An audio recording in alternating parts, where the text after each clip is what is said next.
जब तक बुद्ध शरीर में थे आनंद चूकता रहा उनके संग साथ में।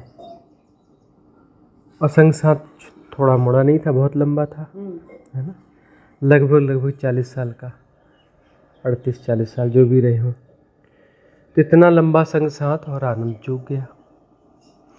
चूकने का कारण ये था कि उसके अंदर ये भावना थी कि मैं विशिष्ट हूँ अन्य शिष्यों की तुलना में, क्योंकि मैं भगवान के सबसे निकट हूँ, भंते के सबसे निकट हूँ।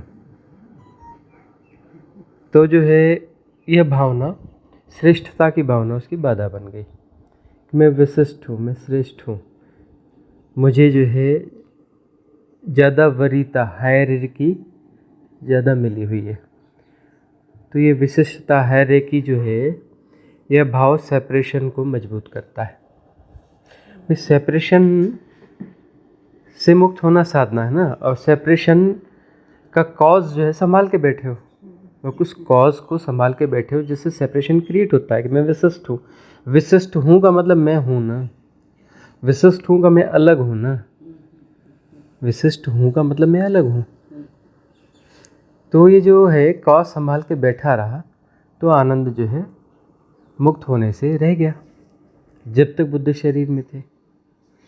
अब जो है मैं भगवान के सबसे निकट हूँ, ये भाव था। भगवान ने शरीर छोड़ दिया तो फिर अब मुझे कौन पूछेगा भाई। पहले ये था कि मिलने जाना है भगवान से, मेरी परमिशन चाहिए, ऐसे कैसे मिलोगे, है ना।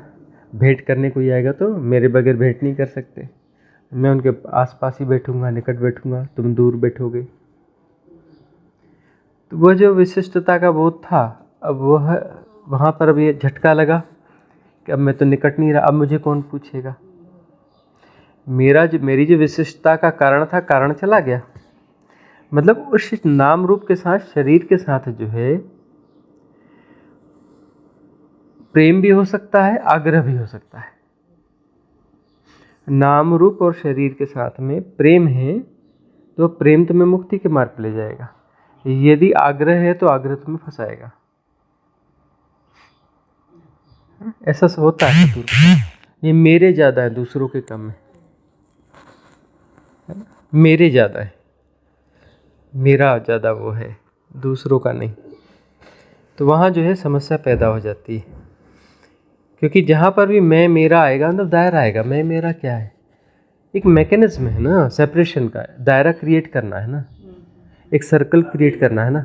उस सर्कल में हम जो है बांध लेते, उस सर्कल में हम बांध लेते उसको, अपने सद्गुरु को बांध लेते हैं और अपने आप को उसके बीच में रख लेते हैं, बाकी को उसके बाहर रखते हैं। स्वीकारता का अर्थ होता है कि बाकी भी सब उस दायरे में आ जाए, सब एक दायरे में। दायरा जो है दायरा न हो, दायरा सिर्फ दायरा न हो, स्वीकार्यता हो, अन्यों को भी सह स्वीकार्यता हो। अन्यों की यदि सह स्वीकार्यता नहीं होगी ना तो पॉलिटिक्स पैदा होगी। पॉलिटिक्स पैदा होती है जहाँ भी धार्मिक संगठन है, वहाँ पॉलिटिक्स पैदा होती है। बड़ा आश्चर्य नहीं कि जहाँ पर राजनीति खत्म होना चाहिए, जहाँ राजनीति नहीं होना चाहिए, वहाँ भी राजनीति पैदा होती है, वहाँ भी राजनीति पैदा होती है। सद्गुरुओं के संग साथ में राजनीति पैदा होती है। क्यों? क्योंकि मैं ज़्यादा निकट हूँ, मैं ज़्यादा निकट हूँ। वही बात चल रही थी ना रिट्रीट में, हमने कहा कि कुछ लोगों को दिखता है कि वो नंबर 2 होना चाहते हैं, गुरुजी के बाद हम नंबर 2। वही आनंद वाली स्थिति, आनंद यानी नंबर 2, पहले नंबर पे भगवान, वो दूसरे नंबर पर हुआ। और नंबर 2 जो है हमेशा सबसे पीछे होता है, और नंबर 2 होता ही नहीं, वैसे लगता है नंबर 2 रहता सबसे पीछे। हमने वही समझाया कि हम जो किसी को नंबर 2 नहीं बनाना चाहते, हमारे पास कोई नंबर 2 हो ही नहीं सकता। हाँ, नंबर 1 होना चाहो तो नंबर 1 होने में मदद करेंगे। सब नंबर 1 हो सकते हो, सारे के सारे सब नंबर 1 हो सकते हो, लेकिन नंबर 2 कोई होना चाहे तो नहीं हो सकता। नंबर 2 पे ये कहेंगे मैं हूँ नंबर 2। अब बाकी जो होंगे सब नंबर 3 4 आप पीछे ही होंगे, मेरे से आगे कोई नहीं होगा। ये हायरार्की, ये विशिष्टता की कामना, यह राजनीतिज्ञ का लक्षण है ना, राजनीतिज्ञ का लक्षण है ना। मैं विशिष्ट गिना जाऊं। अब यहाँ देखो कि वो जो नंबर 2 होना चाहता है, इसमें हीन भावना देखो, क्षुद्रता देखो, कि वहाँ जो लोग इकट्ठे हुए उस नंबर 2 के कारण तो इकट्ठे नहीं हुए, वो तो भगवान के कारण इकट्ठे हुए, किसी सतगुरु के कारण इकट्ठे हुए, उनके कारण आए हैं। उनका कोई लेना देना नहीं होगा। कहते मैं नंबर 2, ये मेरे हिसाब से चले। अरे तुम्हारे कारण कोई आया ही नहीं है, ये आए हैं किसी सतगुरु के कारण आए हैं, किसी सतगुरु के कारण आए हैं ना। और वह जो है वहाँ नंबर 2 होना चाहता है, उसकी कोई स्वीकार्यता वहाँ बनेगी नहीं, तो कुछ लोगों को वह इन्फ्लुएंस करेगा। इन्फ्लुएंस करना राजनीतिज्ञ का लक्षण है, राजनीतिज्ञ का लक्षण है इन्फ्लुएंस करना। वह इन्फ्लुएंस करता है कि मेरे प्रभाव में आओ, और इन्फ्लुएंस कर रहा है तो पहले उसने अपने सेपरेशन को स्वीकार किया, अपने सेपरेशन को मजबूत किया, तभी दूसरे को इन्फ्लुएंस कर रहा है कि मुझसे इन्फ्लुएंस हो जाओ, और मैं नंबर 2 हूँ। तो वहाँ पर ये होगा कि जो साधारण से साधारण साधक आते रहे। किसान आया, एक तो अपना मजदूर था जो किसी किसान के यहाँ काम करता था, बहुत गरीब था, भगवान बुद्ध के शरण में आया, ज़रूरत से ज़्यादा गरीब था। उसकी कुल संपत्ति में एक हल था बस उसके पास में, और वह हल लेकर के जाता था, किसान के यहाँ काम करता था, बदले में उसे भोजन मिलता था, कहीं किसी प्रकार से उसको किसी प्रकार से साल में एक आध वस्त्र मिल जाता था। बहुत ज़्यादा गरीब था, और वह आकर के संन्यास्त हुआ, बिल्कुल अपड़ गंवार, गरीब, कुछ भी नहीं, ऑर्डिनरी, न शक्ल न सूरत, है ना, साधारण एकदम, न शरीर में बहुत ताकत नहीं, कुछ भी नहीं। वो आके शामिल हुआ, वह परम ज्ञान को उपलब्ध हो गया, बुद्धत्व को उपलब्ध हो गया। और जो है आनंद राजपुत्र, है ना, सुदर्शन व्यक्तित्व, पढ़ा लिखा ज्ञानी, और वह जो है उपलब्ध हो ही नहीं पाया। तो जो नंबर 2 है ना, जो नंबर 2 होने की कोशिश में है, इस बात की गारंटी है कि वह मुक्त नहीं हो सकता, वह बुद्धत्व को उपलब्ध नहीं हो सकता, परम ज्ञान को उपलब्ध नहीं हो सकता। और नंबर 2 तो वह हो ही नहीं पाएगा, सिर्फ इन्फ्लुएंस करेगा ना, पॉलिटिक्स करेगा ना, अंदर से कोई स्वीकार नहीं करता नंबर 2 को। वहम होता है कि मेरी स्वीकार्यता है, कोई स्वीकार्यता नहीं होती। अब वो बैरियर होता है, वो बैरियर होता है, आप सतगुरु से मिलना है, कुछ करना है, तो ठीक है भाई, लल्लो चप्पो थोड़ी कर लो, कुछ कर लो। तो वहाँ पर जो है भ्रांति पैदा हो जाती है। ये राजनीतिक की पैदा हो रहा है भीतर, तो जाग जाना, ये इसमें कोई बुराई नहीं है। मतलब ये कि ये क्यों पैदा हो रही है, तुम्हारे भीतर था ही राजनीतिज्ञ ना, तुम्हारा राजनीतिक उभर के आने लगा। देखो अपने भीतर के उस पॉलिटिशियन को, उस गुण को देखो, समझो, और जो है फिर तटस्थ हो जाओ, फिर उसकी निर्जरा होने दो, निकल जाने दो उसको, उसका निकलना बहुत ज़रूरी है। बहुत सारे लोग इसी कारण अटक जाते हैं सतगुरु के सानिध्य में, इसी कारण ओशो को कितने लोग चूक गए, बुद्ध को चूक गए, महावीर को चूक गए, कृष्ण के साथ रहने वाले कृष्ण को चूक गए। कृष्ण के साथ कितने लोग रहे, चूक नहीं गए। दुर्योधन कृष्ण के कितने करीब था, दुर्योधन कृष्ण के कितने करीब था, चूक गया कि नहीं चूक गया। रिश्तेदार थे, सब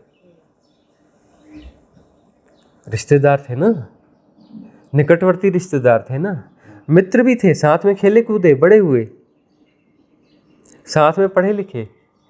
दुर्योधन और कौरव सारे चूक गए, पांडव कौन से नहीं चूके, पांडव भी तो चूक गए ना।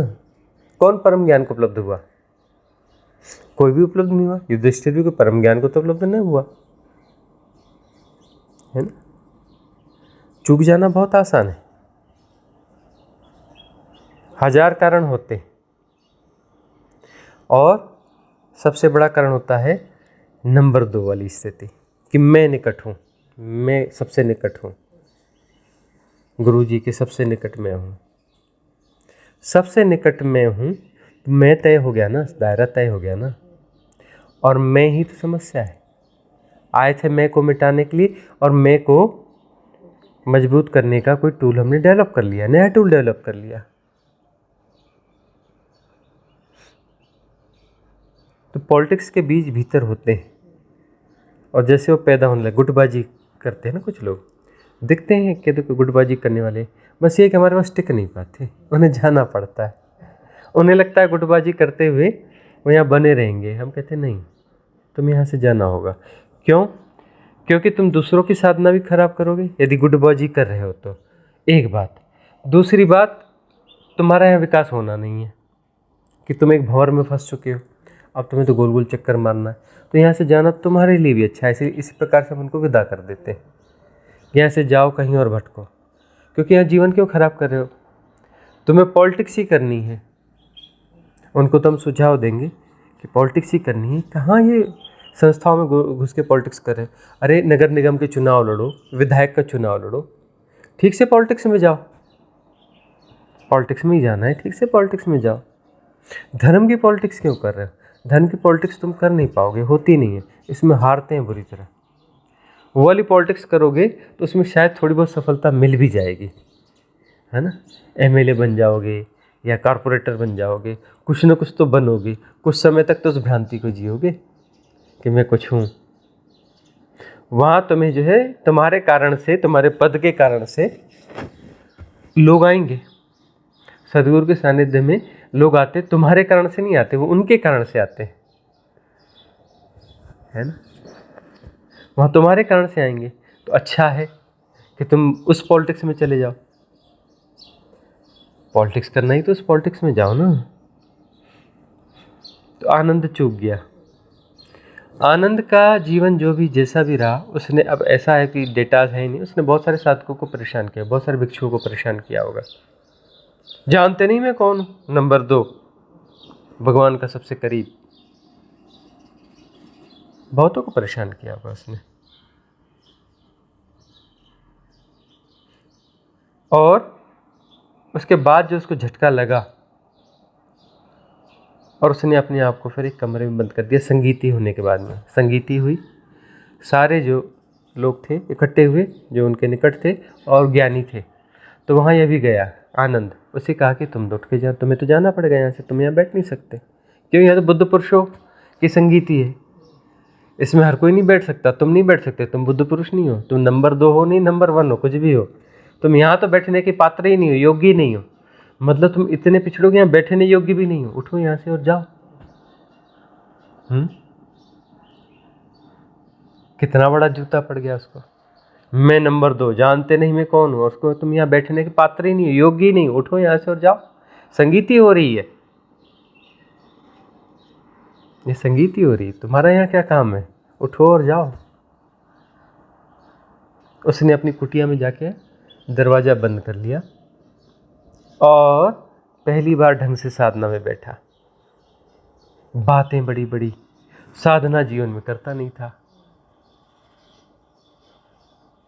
अब जो है उसको समझ में आया और सब याद आया कि भगवान क्या कहते थे, साधना जरूरी है, छोड़ना नहीं साधना, साधना नियमित होना चाहिए। हम भी कहते हैं सिद्ध क्रिया को छोड़ना नहीं, मन बहुत बरगलाएगा। अरे एक सिद्ध क्रिया तो दिन में होनी चाहिए, एक कन्वर्सेशन तो दिन में होना ही चाहिए। और नहीं मैं तो सब जानता हूँ, अरे मैं तो सबसे निकट हूँ, मैं ऐसा हूँ। वह देखना सुनता ना होगा, सुनता भी होगा तो अपने ख्यालों में गुम होगा।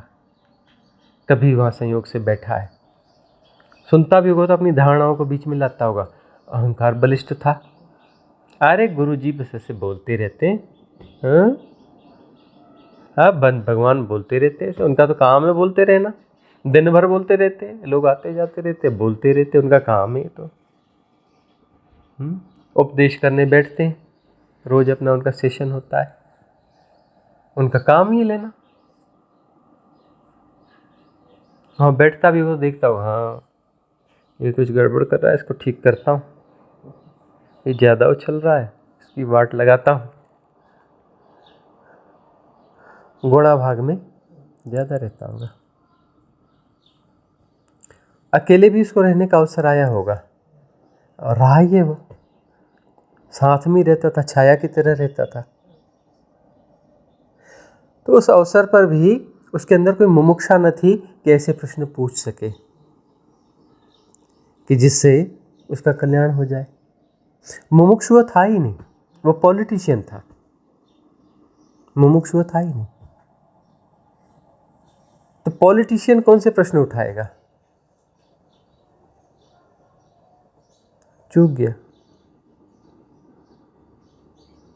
दूसरा किसका नाम लिया था? सुजाता।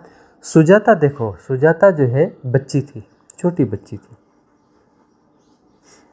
उसे कुछ समझ में नहीं आता था, उसे प्रेम समझ में आता था कि भगवान का क्या काम कर दो।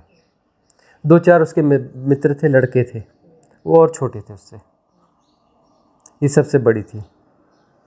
ये क्या करते थे कि जिस वट वृक्ष के नीचे, जिस पीपल के वृक्ष के नीचे वो बैठा करते थे, पीपल का वृक्ष था ना, उसके नीचे बैठा करते थे, तो उसकी साफ सफाई कर देते थे। कुशा तोड़ के लाते थे, कुशा एक घास होती लंबी, और उसका आसन बुनते थे। आसन बुन करके जो है उनके बैठने की जगह बना देते थे, और ऐसा आसन बनाते थे कि उन्हें साधना करने में दिक्कत ना हो, थोड़ा गद्देदार हो जाए, थोड़ा बड़ा हो जाए, आसन उनका प्रॉपर लग जाए, कुछ ज़मीन गड़े ना, एक अर्थिंग ख़त्म हो जाए, कंकड़ पत्थर न गड़े, पुराने और सूखे आसन थे उनके ऊपर नए हो, ऐसे सेटिंग करके थोड़ा नरम और अच्छा आसन उनका बन जाए। और क्या करते थे, उनका जो बन जाए, पीने के पानी की व्यवस्था कर देना, भोजन की व्यवस्था कर देना।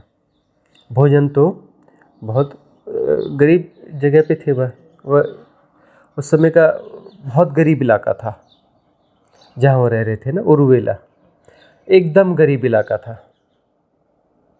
मतलब झोपड़ियाँ थीं ऐसी हाथ की बनाई, वो भी जरा जीर्ण थी, उनमें लोग रहते थे। सुजाता का ये घर था कि उसके पास थोड़ा बहुत ठीक था, और उसकी गौएँ थीं, उनके यहाँ गौएँ थीं। तो सुजाता जो है, वो जो भोजन बनता था बच्चों का, अपने भोजन में से थोड़ा, जैसे हुआ कोई क्वांटिटी लिमिटेड होती थी, ऐसा नहीं कि खूब खाओ वाला चक्कर नहीं था। तो जो होता था चावल ही होता था, भोजन में सब चावल होता था, और जो है कहीं मिर्च हो गई है ना, और नमक हो गया, उसको पीस दिया बस, या कभी कहीं कोई टमाटर हो गया, उसे पीस दिया।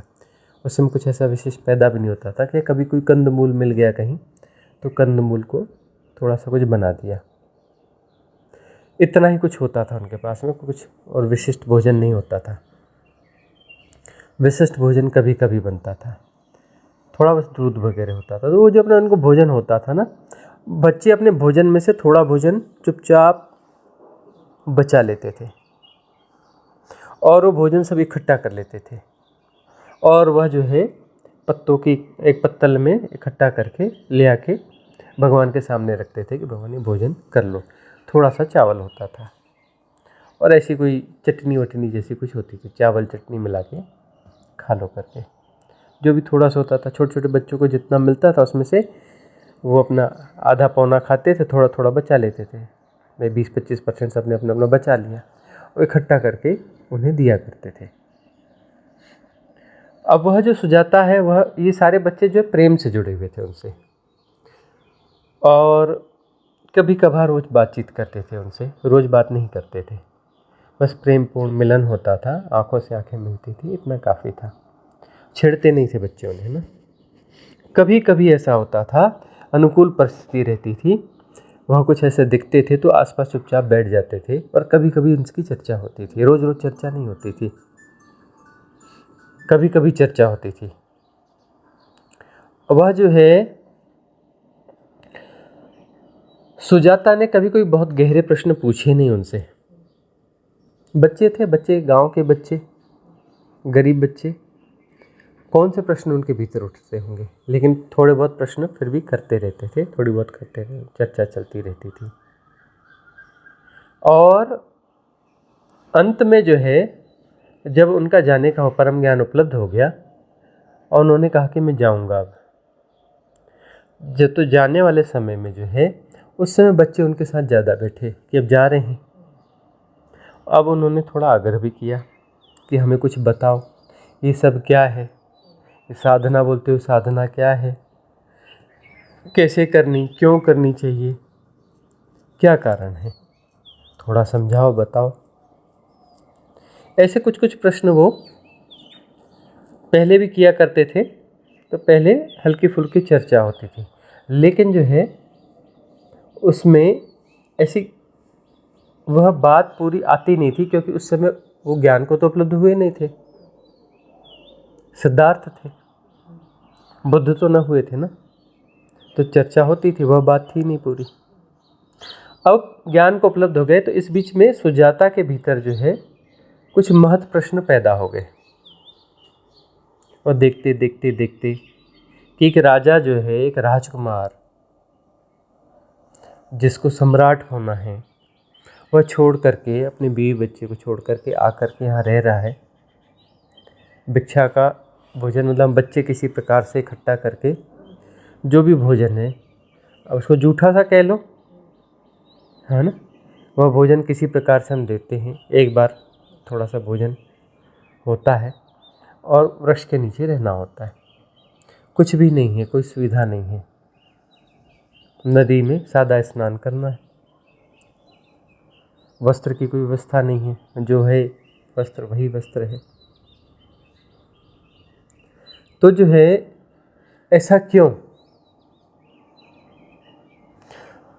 ऐसा करते करते कुछ महत्व प्रश्न उठे, और वो प्रश्न अभी कहने योग्य नहीं है, अभी भी नहीं कहेंगे कि सुजाता के प्रश्न क्या थे। बहुत लोग पूछते हैं कि बताओ सुजाता के प्रश्न क्या थे, भगवान ने क्या उत्तर दिए। उत्तर तो अभी दिए, उत्तर तो 2500 साल के बाद दिए। भगवान बुद्ध ने कहा कि सुजाता तेरे प्रश्न जो है महत्वपूर्ण हैं, लेकिन यह एरा पक्की नहीं है कि मैं इसके उत्तर दूं, मैं उसका उत्तर देने के लिए आऊँगा, 2500 साल के बाद आऊँगा, मैत्रेय के रूप में मेरा जन्म होगा,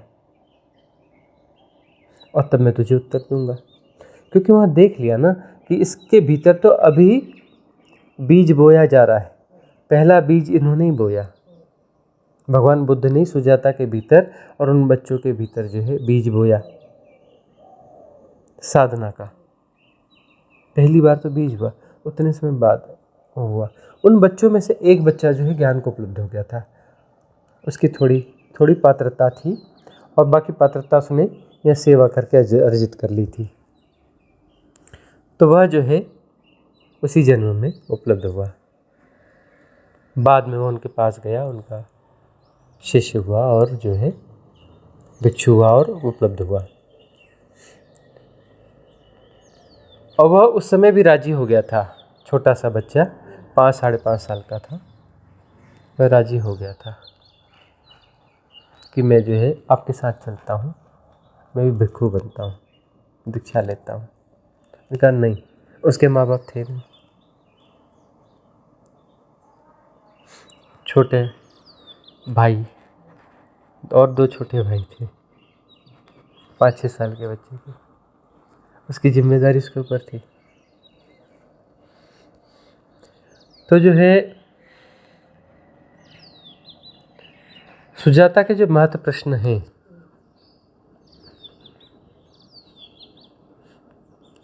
वो प्रश्न जो है उसके उत्तर दिए गए 2550 साल के बाद में।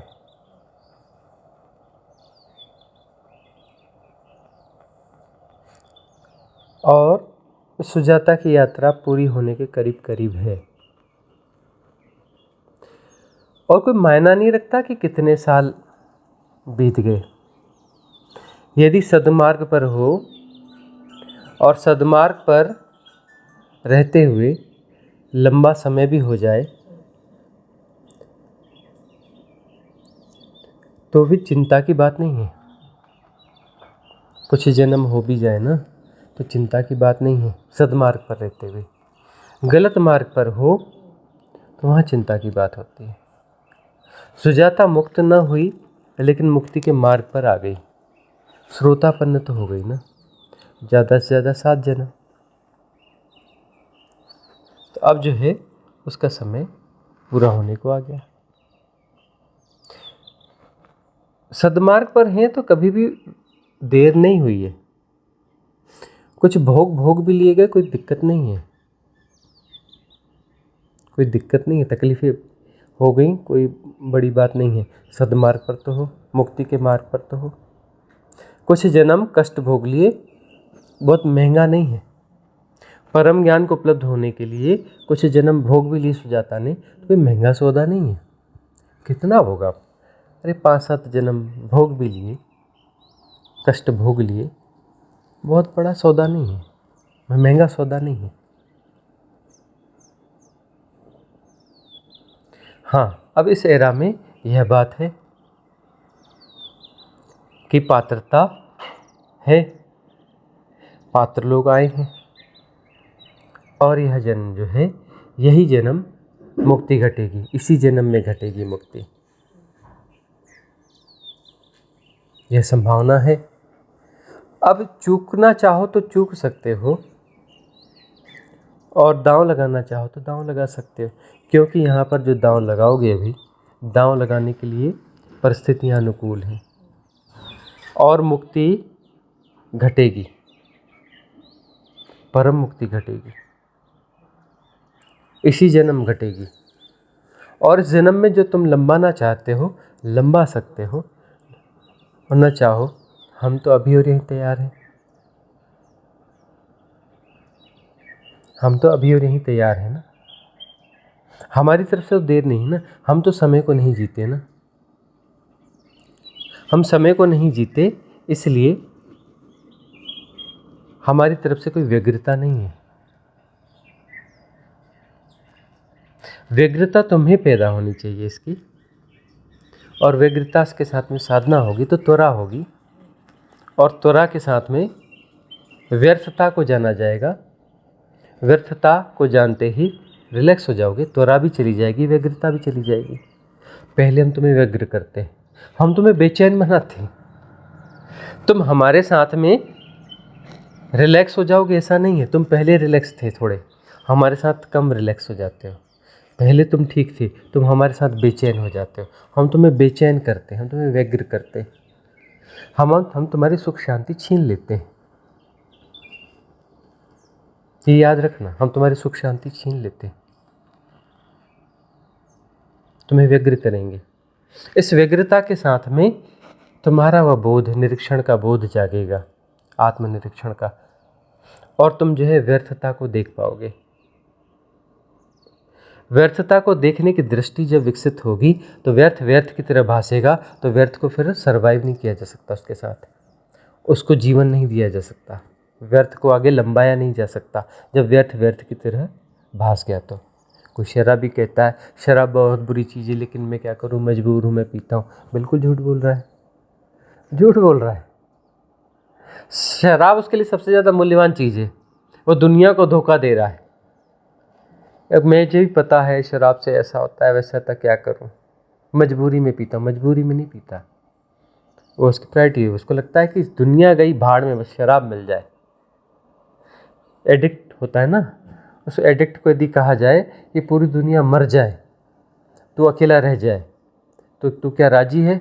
बोले बस मेरा इंतजाम होना चाहिए पूरा, मुझे कोई दिक्कत नहीं है।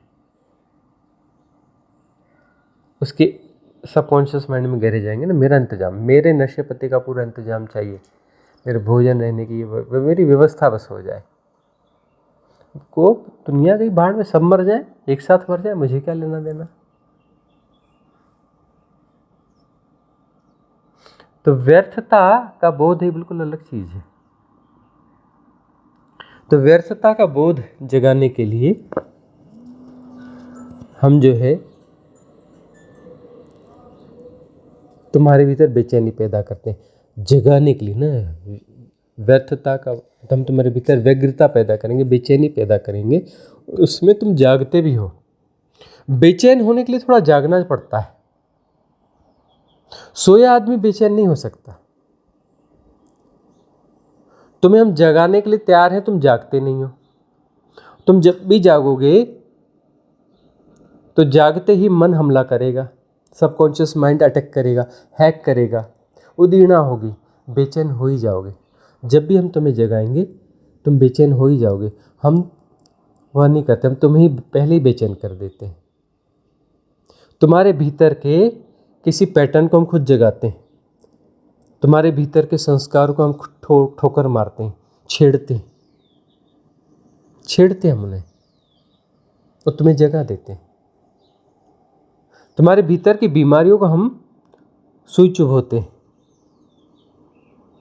चुभोते और तुम बेचैन होने लगते हो, तुम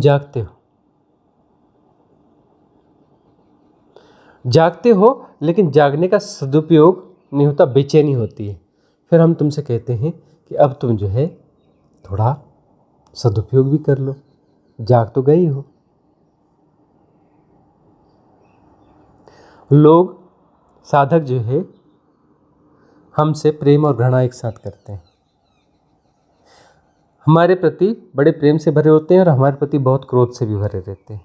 एक साथ होगा ही होगा, ऐसा होगा ही होगा, क्योंकि उन्हें पता है हम उन्हें जगा रहे हैं, हम उन्हें मुक्त करना चाहते हैं, और उन्हें भी पता है मेरी जो सारी समस्या मैं भोग रहा हूँ यही इसके कॉज है। मेरे भीतर दबा पड़ा था, मैं उसको ढो रहा था चुपचाप, जन्म जन्म ढोता, ये अभी सब उठा रहे हैं, यही उठा रहे हैं। हम सब परिस्थितियाँ भी देंगे, भोग की परिस्थितियाँ भी देंगे, भोग में तुम्हें हम डालेंगे भी, हम खुद डालेंगे तुम्हें भोग में, हर किस्म के भोग में तुम्हें डालेंगे, और वहाँ पर हम तुम्हें जगाएंगे कि देखो, भोगते रहो और जानते रहो। भोगना और जानना दो अलग घटनाएं न बनाओ, भोग के साथ साथ उसे जानते रहो।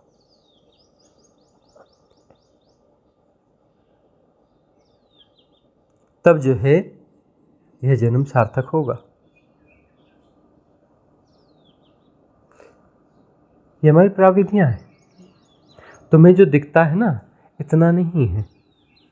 तुम्हारे जीवन की सारी हलचल हमारी गिफ्ट है, तुम्हें सारी उथल पुथल हमारी गिफ्ट है, वो हम तुम्हें देंगे, हिलाएंगे डुलाएंगे। तुम कहीं भी सोने की कोशिश करोगे, कोई नई हलचल तुम्हें गिफ्ट में मिल जाएगी। सोने नहीं देंगे तुम्हें हम, बहुत सो लिए, कितने जन्म बीत गए। तुम्हारा कुछ भी सेट नहीं होने देंगे हम, कुछ प्रॉपर सेट भी नहीं होने देंगे, सब कुछ सेट हो गया ना।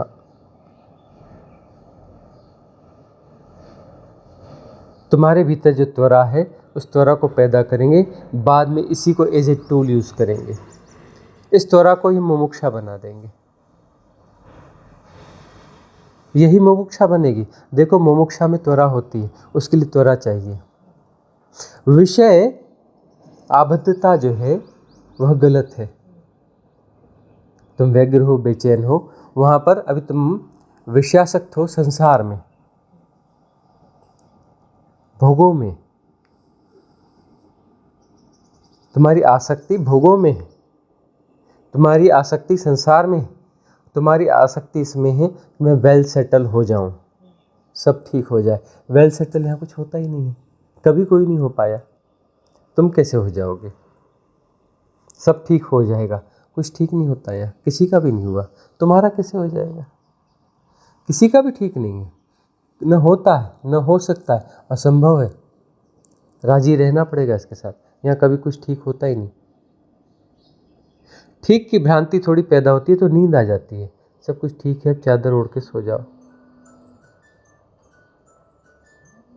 चादर ओढ़ करके सो जाओ।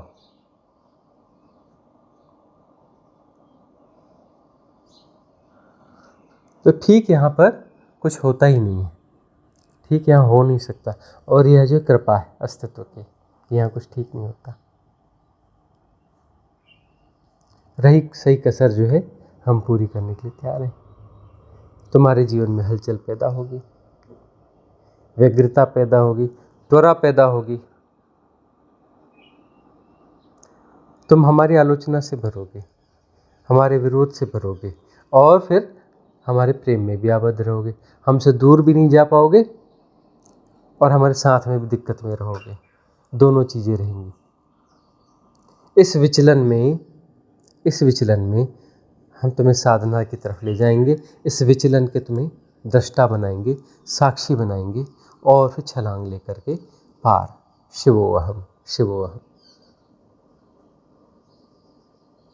तपश्चर्या का काल हम खुद ही पैदा करेंगे तुम्हारे भीतर, हम खुद ही पैदा करेंगे। और तपश्चर्या तो होगी, उसी के बीच में तो उदीर्णा होगी ना। ऐसे ऐसे विकार उभर के दिखेंगे कि तुम्हें आश्चर्य होगा कि हमारे भीतर थे, और थे तो सही, जन्मों जन्मों के हैं।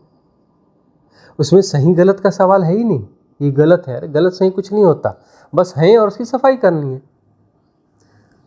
अरे घर में बहुत कूड़ा है, ऐसा है, उसमें बैठ कर के भाषणबाजी करो, बहुत गलत है, ऐसा है, वैसा है, यह क्या करोगे? आलोचना करके, लेख लिख के, निबंध लिख के, भाषण दे करके, अखबारों में खबर छपवा के कि घर में बड़ा कूड़ा है, बड़ा गंदा है। अरे कुछ नहीं करना है, झाड़ू ढूंढनी है, लग जाना है, साफ कर देना है। करना खुद पड़ेगा, श्रम करना पड़ेगा, झाड़ू लेनी पड़ेगी, फिर पोछा लेना पड़ेगा, साफ सफाई करनी पड़ेगी, बात पूरी। करना तो खुद ही पड़ेगा, उदीर्णा होगी होगी। हम उदीर्णा बढ़ा देते हैं क्योंकि हम तुम्हारे समय के हिप्नोटिज्म को तोड़ना चाहते हैं और जो है तुम्हारे समय की स्ट्रेचिंग को घटाना चाहते हैं। उदीर्णा हम तेज इसलिए करते हैं कि जो तुम्हारी उदीर्णा 10 जन्म में होने वाली है, इस गति से हम उसकी गति बढ़ा के उसको इसी जन्म में ले आएंगे। टाइम स्ट्रेचिंग को कम कर देंगे, टाइम हिप्नोटिज्म को हम सकरा करेंगे, छोटा करेंगे, करते करते करते शून्य पे ले आएंगे, ख़त्म कर देंगे। बियॉन्ड टाइम एंड स्पेस, देश काल के परे, सत्य देश काल के परे ही है। उदीर्णा को हम बढ़ाएंगे। हमारे साथ साधना थोड़ी कठिन जरूर है, लेकिन ड्यूरेशन कम है। एक बड़ी अच्छी साधना होती है, बड़े अच्छे साधक होते हैं, धीरे धीरे बड़े प्रेम से साधना करते हैं, बहुत अच्छे साधक होते हैं। 10 साल से साधना कर रहे हैं, 20 साल से कर रहे हैं, 30 साल से कर रहे हैं, जन्मों जन्मों से कर रहे हैं, आगे भी करते रहेंगे। स्कूल का बस्ता लेके फिर से आ जाएंगे, a for apple, b for bye करेंगे, अगले जन्म में भी साधना करेंगे, बहुत अच्छे साधक होंगे, फिर अगले जन्म में फिर साधना करेंगे, फिर अगले जन्म में करेंगे, सैकड़ों जन्म, जन्म पे जन्म, जन्म पे जन्म, और बहुत अच्छी साधना करेंगे। हमारे साथ अच्छी साधना, अच्छा साधक नहीं हो सकता। हमारे साथ बेचैनी होगी, व्यग्रता होगी और साधना की त्वरा होगी, उदीर्णा होगी, सारा उलट पुलट होगा। हो सकता है कि हमारे साथ रह करके तुम्हारे जीवन की उथल पुथल को देख करके लोग तुम्हारे बारे में उल्टी सीधी टिप्पणियां करेंगे, करेंगे ही करेंगे, क्योंकि तुम्हें समझ ही नहीं पाएंगे कि तुम्हारे भीतर चल क्या रहा है, और हम तुम्हें कहेंगे कि उन किसी को समझाना भी नहीं है कि तुम्हारे भीतर क्या चल रहा है। अपने उथल पुथल को देखो, सारे भोगों को देखो, सारी गड़बड़ देखो, तो सारे भोग जो है निपटा लो। तेजी से निपटेंगे, तेजी से निपटेंगे और बात पूरी हो जाएगी। मतलब जो उदीर्णा और जो कर्म भोग तुम्हें जन्मों जन्मों भोगने थे, इसी जन्म में पूरे हो जाएंगे।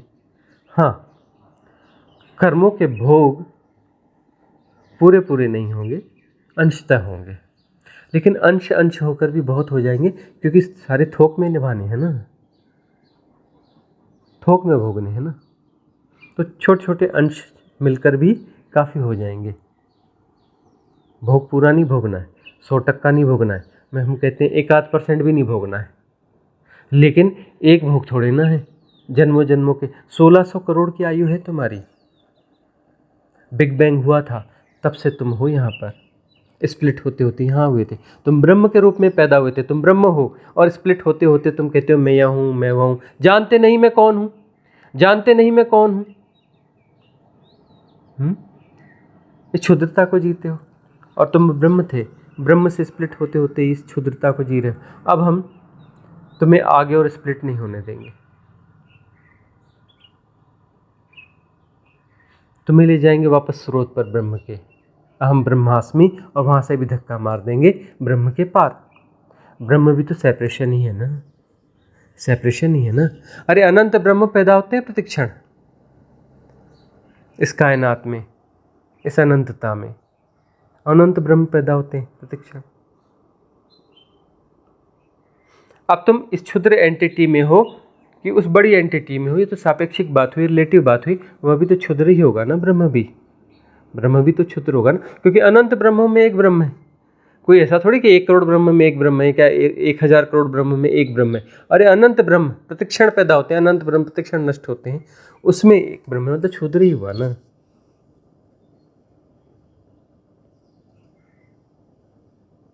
हम व्यग्रता देंगे, उस सारी विराटता को तुम्हें दिखाते हुए तुम्हें ज्यादा व्यग्र कर देंगे। तुम कहोगे हमारा बड़ा रस था संसार में, संबंधों में, इसमें उसमें, हमारा सारा रस खींच देते हो, इतनी बड़ी उधर की बातें करते हो। बातें ही नहीं करते, संग साथ में कहीं ग्लिम्स भी दे देते हो। झूठ हम मान भी नहीं पाते क्योंकि कुछ अनुभव भी घट जाता है। कैसे कहें कि झूठ है, झूठ कहें कैसे, ग्लिम्स भी दिखा देते हो। तो व्यग्रता बहुत बड़ी होगी, बेचैनी बड़ी होगी, विचलन ज़्यादा होगा, ट्रांजिट फेज भयंकर होगा, तपश्चर्या कठिन होगी, लेकिन मार्ग सहज है। कठिन होगी लेकिन मार्ग सहज है। सिर्फ तटस्थ होना है, तटस्थ होना है। देखना, मोह माया भीतर जागे तो जागरूक हो जाना। प्रेम जागे ठीक है, मोह माया मत जगाना। मोह है तो प्रेम नहीं हो सकता। तुम कहोगे मोह भी रहेगा प्रेम भी रहेगा, ना, मोह है तो प्रेम नहीं होगा। और प्रेम किसी व्यक्ति से नहीं होता है। प्रेम तुम्हारी भावदशा होती है, सबके प्रति होता है, सबके प्रति होता है।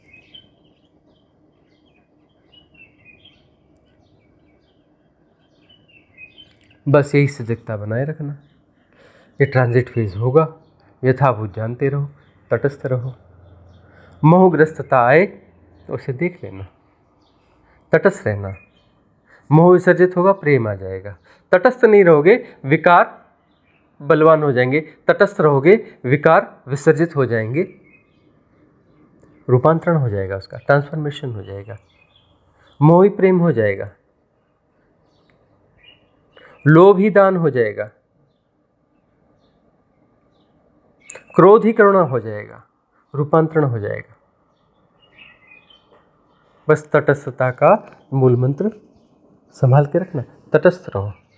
सब हो रहा है, सब हो रहा है, तुम नहीं कर रहे हो रहा है, तुम तटस्थ रहो। तुम्हारी जरूरत नहीं, तुम्हारे बगैर हो रहा है। तुम्हारे करने से कुछ नहीं होता, कर करके तुम बिगाड़ दोगे, होने दो, तटस्थ रहो। प्रतिसंवेदन से जीवन हो, अहंकार से नहीं, प्रतिसंवेदन से। प्रतिसंवेदन से सब कुछ होता है, श्रमपूर्ण जीवन भी होता है। प्रतिसंवेदन से कर्मयोग होता है, याद रखना। ज़्यादा कर्मठ होते हैं प्रतिसंवेदन से जीने वाले, ज़्यादा कर्मठ होते हैं।